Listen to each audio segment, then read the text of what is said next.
Did you know that you can hire a VA for only $3 an hour? That's about $500 a month. Imagine freeing up 40 hours of your week for $500 a month.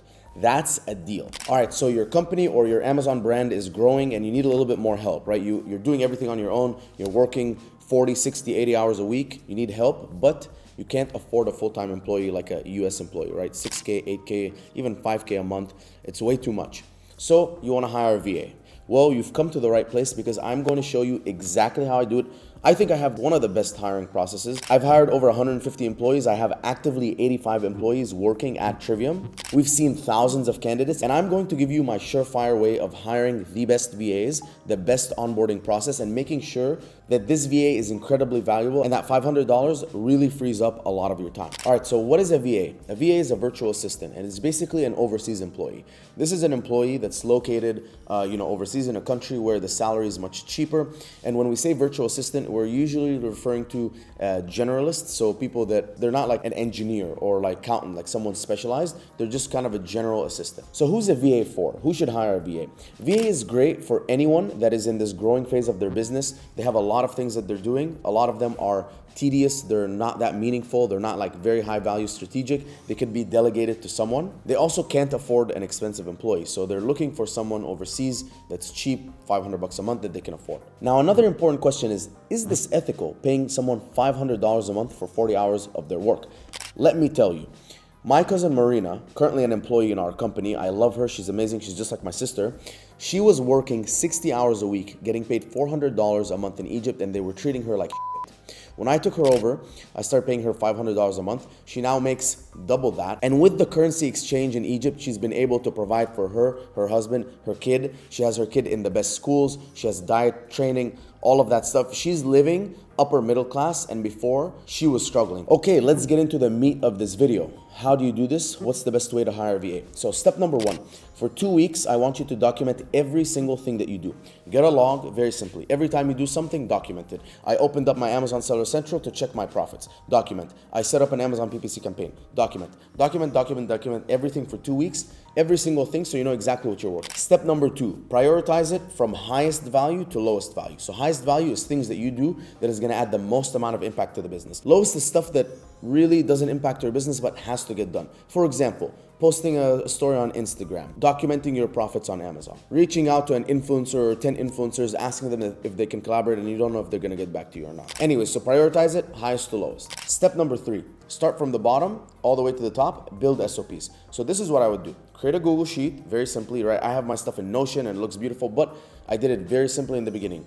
Google Sheets, every single row was a task, and then next to that task was a slot where I could put a link to the video. Then I went to loom.com and I would record a video screen share of me doing that thing step by step exactly how I want it done. So if someone literally replicates that video and does it exactly like me, that's a 10 out of 10, they've done my job. And then I worked from the bottom to the top. So now you have all of your SOPs, and those are basically the training videos that you're gonna give to the VA. Step number four, build your job description. So this is gonna be heavily dependent on the SOPs you just made, because when you hire someone, you wanna give them those tasks. So you have to be clear in the job description. These are the things that you're doing. Try to be a little bit general, right? Because you don't want employees to come and say, oh, I didn't think this was in the job description. And you can also do some general research on job descriptions to take some stuff from them. All right, bonus guys, and a gift from me to you to make your lives easier. If you want 10 of my Amazon SOPs as a sample so you can reference and see how it's done, and my job description for a VA, I put the link in the description. This is gonna help you see the standard that Trivium holds when it comes to hiring and SOPs and things like that. All right, step number five, create a JotForm application. So go on JotForm, sign up. I'm pretty sure it's free. And the JotForm, the whole purpose of it is that anytime you're hiring someone, you just send them the link and say, apply here. So instead of them emailing you and get applications lost and 1,000 messages here and 1,000 emails there, all you have to do is send them the link and all of the applications will go into that JotForm and you can look at all the responses. Now, when you're creating that JotForm, you want to collect basic information about them, but also you want to have some tricky questions. I would suggest 3 questions. One that tests their English a little bit, and then 2 other ones that require a little bit of research. Here's the reason. As people apply, you want to get rid of the ones that are just apply, whatever, put anything in, and you want people that are paying attention to the details and reading. So make sure you put some sneaky stuff in there. So what I used to do is I used to say, please mention the name of the founder of Performance Nut Butter, which is my friend Travis. And so they would have to do some research and figure out who the founder was. Step 6. create your hiring tracker. Now, this can be done in Google Sheets for free. And the way that I would do this is I would put in the first column, the name of the applicant, put all the names. And then on the other columns would be all the stages of the recruiting process. So whether that's job form completed, initial test, second test, final test, initial interview, final interview, whatever, you put all the stages there so you can track how people are going throughout the stages. I, on the other hand, have them in Monday.com. I like to use Monday.com. It's a little bit more sophisticated. Again, I think it's either very cheap or free to have an account, just one account for yourself.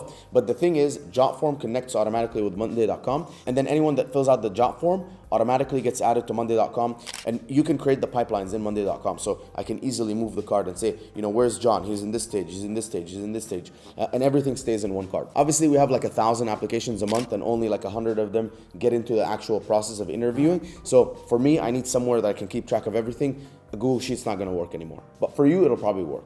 Step 7, create the test. Having a test is incredibly important. We actually have 2 tests. I'm gonna talk about both. One is the initial test, and it's a free test, and the second one is a paid test where we pay for people's time. But for me, it's very, very, very important to test someone and make sure that they're actually good. So here's the components of the test. Number 1, an English component. You need them to be adequate and good at speaking English. You can't have someone that's not that good at English. In 2024, honestly, everyone needs to be speaking English well and writing it. So make sure that you have an English component. Next, some simple tasks, some research tasks. Anything with research I think is very good because it shows you how well this person can research things. And then maybe a couple of SOP stuff, right? If there's like an SOP, like usually I would say, hey, look at these 3 pictures and create some 3 captions based on other companies that are similar.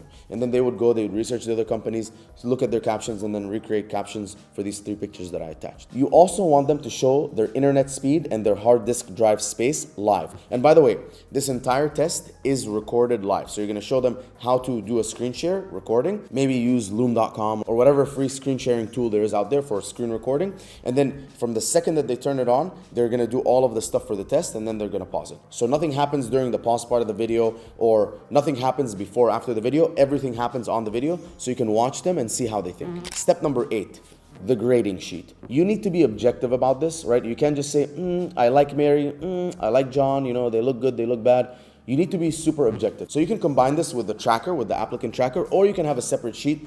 I like to combine it with the tracker. So one of the stages, right, you're gonna have like initial interview, whatever test. And in that test, you're gonna put the questions. So question 1, 2, 3, and then every time someone goes through the test, you're gonna grade them 1 through 10 for each of these questions, right? And so it's gonna be very objective. You can look at the scores of everyone, and I like to add a comment on each question, like at the top in the Google Sheet, and say, a 10 is this level of answer, an 8 is this level of answer, a 2 is this level of answer. So when I'm referencing it and I'm grading people, it's very objective. Like, this person answered at this level, they're a 7. This person answered at this level, they're a 2. All right, so now the groundwork is done. You're ready to receive applicants. You have a system, you have SOPs, you have processes, you have grading, you have a tracker. Now, step number 9 is posting these jobs on job board. So basically, you want to promote this opening that you have in your company. You want to attract applicants. And so basically, you're gonna spread that job posting everywhere. I like to do onlinejobs.ph, Facebook, LinkedIn, Indeed, Rabota. And in my opinion, anywhere that you can post the job posting, post it. And here's another tip. You should post it regularly. So don't just post it once and wait. I like to post it and then every 2 days, post it again and again and again so it stays at the top of the job board. Just remember, VAs are also looking for jobs. So the more that you can stay in front of them and on top of them, more of them are gonna apply. And here's the deal. You want the most amount of applicants because you have a good grading system and you have a good filter. So you can filter out all the bullshit. But like, think of this. If you have 100 applicants, probably 1 or 2 are gonna be good. So if you have 200, you're gonna get 4. If you have 600, you're gonna get 6 or 8. So the more applicants, the higher your chances are of finding A+ talent. Step number 10, track candidates and interview them. So very simply, as they come in, as they fill out the job form, you can start tracking them. And by the way, you don't have to use the job form, right? You can just tell them, email me directly, and then start documenting their names and whatever in the Google Sheet. But anyways, track those candidates. Whoever passes the first test, give them the second test, and whoever passes the second test, then you can set up an initial interview with them. Step number 11, create an intense test. So you have the job form, which is a mini test. Then you have the test, which is, the English and like the internet speed and all that kind of stuff. Then you want to create an intense test. So once you have your top candidates, you've done an initial interview with them, you're gonna tell them, listen, I want to know what it's like to actually work with you. So if you don't mind, I'll pay for 1 day. So let's say you're paying them $3 an hour, 8 hours a day, that's $24. So say you'll pay them, $30 for 1 day of work. And in that day, you're going to create this test where you're going to give them 6 SOPs. And I think 6 SOPs can be done in 1 day. You're going to tell them to watch those SOPs. Then you're going to give them 6 real tasks, and you're going to ask them to do those tasks. And then they're going to submit those tasks to you in that 1 day. And then from that, you should really know how good of an employee this VA is. Again, you want to have grading, right? So you're grading everyone fairly. And you want to know how good they are at communication. Are they responsive? Are they on top of things? Are they a critical thinker? And all these other things that you only start realizing after they start working with you. All right, step number 12, choose a winner. Go through the grading and choose a winner. Do a second interview with them. Make sure you're 100% confident that this is the person that you want to work with. Culture fit is important, so make sure that you vibe with that person. Step number 13, make them an offer. So this is where you're going to write an offer letter. And I know you might be thinking, wow, an offer letter, maybe this is a little bit excessive. This is just a VA. But remember that this is a relationship, right? And so the way that you start this relationship, you have a test and all this stuff. If you give them an offer letter, if you hype them up, you're like, I had 180 candidates. You were the one that I selected. You're amazing. You're going to hype them up. They're going to feel good about themselves. They're going to come in confident, and they're going to do an even better job. So here's a bonus. Let me share with you some of the trivium benefits that we include in the offer letter. So the offer letter is going to be salary, start date, and what are the benefits. So the benefits that we have at Trivium are number 1, 4 weeks paid time off. We have a fitness challenge. This might not apply to you because you need a lot of employees to do a challenge, but you could basically incentivize them. Maybe they'll get an additional $500 after 30 or 60 days of competing in a fitness challenge where they improve their health. Because here's what I found. When people have better health, they actually perform better at work. So it's a win for you too. We give them sick time off. Women by default get the first day of their period off every single month. My mom had severe cramps and I used to watch her go to work. So I wanted to make sure that for all the women in my company, they feel comfortable taking time off. Professional development courses. So if you're looking to improve, we can help. Giving them a second screen after 6 months. Again, this is going to be a very nice gesture, but it also makes them more productive, which is better for you. And then upgrading their laptop after 2 years. After 2 years of working with me, we usually offer an upgrade to a better laptop. Again, this helps them perform better, but you don't have to offer this stuff. I'm just sharing with you what we offer. All right, step 14, the onboarding process. All right, so onboarding is incredibly important. When I did a bad job of onboarding my first employee, what happened is they failed at their job and I fired them. So I don't want this to happen to you. Here's what you need to do. Have your SOP list ready. Give your new employee 1 SOP. Make them watch it. Make them actually recreate that SOP with screenshots and arrows and a little bit of text to make sure that they understand what they're doing, and then have them do the task. And look and check and make sure that they've mastered that task, and then give them the next SOP, and then the next SOP, and so on. And then finally, step 15, creating a work tracker. So I do this in Monday.com. You can also do this for free in Trello. So when I started, I was in Trello, it was free. And then I went to Monday.com. I think Monday.com is incredibly robust. But here's what your VA needs to keep track of. Tasks from you, today's tasks, what they're going to work on today, daily recurring tasks, and weekly recurring tasks. So in the daily and the weekly recurring tasks, this reminds them of everything that they need to do on a daily and weekly basis so that they never forget. And then in the tasks from Mina, which is the stuff that I assign them, this is all the random tasks that I assign them and say, hey, I need you to do this. Here's the deadline. Here's when I expect it by. And then in their today's tasks, all they have to do is every morning when they log in, they see what they need to work on a daily basis. They see what they need to work on a weekly basis. They see tasks from you that they need to get done to hit the deadlines.